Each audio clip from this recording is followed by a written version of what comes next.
गोविंद शिल्प घेऊन येत आहे 79 ट्विन बंगलोचा भव्य दिव्य पंढरपुरातील एकमेव प्रकल्प। आमच्या प्रकल्पाची वैशिष्ट्ये मनाला शांती देणारं महादेवाचं मंदिर, मुख्य रस्ता सुमारे 30 फुटांचा, अंतर्गत रस्ता सुमारे 20 फुटांचा, ग्रामपंचायत योजनेचा प्रत्येक बंगलोजला स्वतंत्र नळ, सांडपाण्याची सुरक्षित विल्हेवाट, सर्व टाइल्स ग्लॉसी आणि नामांकित कंपनीच्या, सर्व स्टॅर खिडक्या चौकटी सुपर ब्लॅक ग्रेनाइट, दोन्ही अटॅच बाथरूम पूर्णपणे टाइल्स, पंतप्रधान हर नळ योजना पूर्णत्वाकडे, bathroom basin kitchen CP fittings हे जगवार कंपनीचे, स्टील वर्क पूर्णपणे जिंदाल कंपनीचे, 1000 लिटर पाण्याची टाकी, 150 लिटर सोलर वॉटर हीटर सोबत वॉटर प्युरिफायर, प्रत्येक बंगलोजला स्वतंत्र पार्किंग, दर्शनीय भाग पूर्णपणे डॅटो टाइल्स, टाटा प्रवेश कंपनीचे आकर्षक भक्कम दरवाजा, छोटी उंचीचे सुरक्षित कंपाऊंड। मग विचार काय करताय? गोविंद शिल्प, पत्ता गट नंबर 95, हॉटेल अंगण शेजारी, टाकळी रोड, पंढरपूर।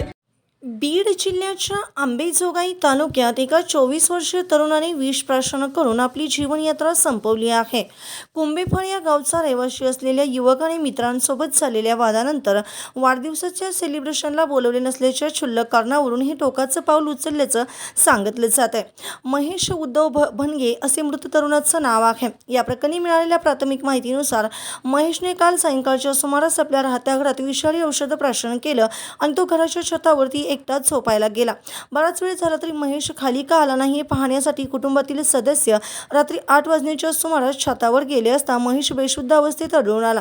त्यानंतर त्याने पाणी पिण्याच्या तांब्यात काहीतरी विषारी द्रव मिसळून प्यायल्याचे त्यांना समजताच कुटुंबियांनी त्याला तातडीने अंबेजोगाई येथील स्वामी रामानंद तीर्थ शासकीय रुग्णालयात हलवलं। मात्र उपचारापूर्वीच महेशचा मृत्यू झाला असल्याचं डॉक्टरांनी सांगून त्याला मृत घोषित केलं। महेश आणि त्याच्या मित्राचा काही दिवसापूर्वी वाद झाला होता। 2 दिवसापूर्वी म्हणजेच सोमवारी त्याच्या एका मित्राचा वाढदिवस होता। नेहमी मित्रांच्या कामात आणि वाढदिवसाच्या नियोजनात तो पुढाकार घ्यायचा। मात्र पहिल्यांदाच असं झालं की महेशला यावेळी मित्रांनी बोलवलं नाही। त्याला सोडून सर्वांनी वाढदिवस केला, त्यामुळे तो नैराश्यात गेला होता असं सांगण्यात आलं आहे।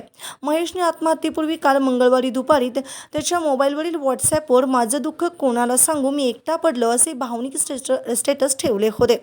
या स्टेटसवरून त्याला आलेला एकटेपणा आणि नैराश्य झाल्याचे दिसून येत आहे।